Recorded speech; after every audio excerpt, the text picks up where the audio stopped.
Rafale ভূপাতিত করে ইতিহাস বদলে দিয়েছে পাকিস্তান, কিন্তু ভারত এতদিন স্বীকার করেনি। তবে এবার আর চেপে রাখা গেল না। অবশেষে স্বীকার করতেই হলো, পাকিস্তানের সঙ্গে সংঘাতে নিজেদের যুদ্ধবিমান হারিয়েছে ভারত।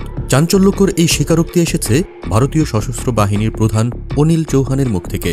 মার্কিন সংবাদ মাধ্যম ব্লুমবার্গকে দেওয়া এক এক্সক্লুসিভ সাক্ষাৎকারে তিনি জানান, সংখ্যা নয়, গুরুত্বপূর্ণ হল এই বিমানগুলো কেন ভূপাতিত হয়েছে। এই প্রথমবারের মতো ভারতীয় বাহিনী আনুষ্ঠানিকভাবে স্বীকার করল, গত মাসে পাকিস্তানের সঙ্গে সংঘাতে যুদ্ধবিমান হারিয়েছে তারা। তবে কতটি যুদ্ধবিমান ধ্বংস হয়েছে সে ব্যাপারে তারা মুখ খুলছে না। অন্যদিকে পাকিস্তান দাবি করেছিল তারা ভারতের একাধিক যুদ্ধবিমান ভূপাতিত করেছে, যার মধ্যে আছে রাফাল। হ্যাঁ, সেই রাফাল যা কখনো যুদ্ধক্ষেত্রে ধ্বংস হয়নি।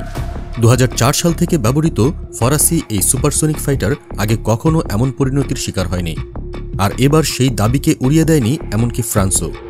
ফরাসি এক শীর্ষ গোয়েন্দা কর্মকর্তা সিএনএনকে জানিয়েছেন, রাফাল ভূপাতিত হওয়ার ঘটনাটি ফরাসি কর্তৃপক্ষ গভীরভাবে খতিয়ে দেখছে। এই স্বীকারোক্তির পেছনে লুকিয়ে রয়েছে কৌশলগত ব্যর্থতার বড় প্রশ্ন। নিজেদের ভুল বুঝে নিয়েছে ভারত, বলছেন অনিল চৌহান। এমনকি দুদিনের মধ্যেই আবার সমস্ত যুদ্ধবিমান ব্যবহার করে প্রতি আক্রমণও চালিয়েছে তারা। তবু রাফাল হারানোর খবর কি ভারতীয় সেনার গর্বে বড় দাগ ফেলল না? এই মুহূর্তে উপমহাদেশের দুই পরাশক্তির মধ্যে উত্তেজনা তুঙ্গে। আর রাফালের মতো অস্ত্র ভূপাতিত হওয়া শুধু কৌশলগত নয়, পাকিস্তানের জন্য তা মনস্তাত্ত্বিক বিজয়ও।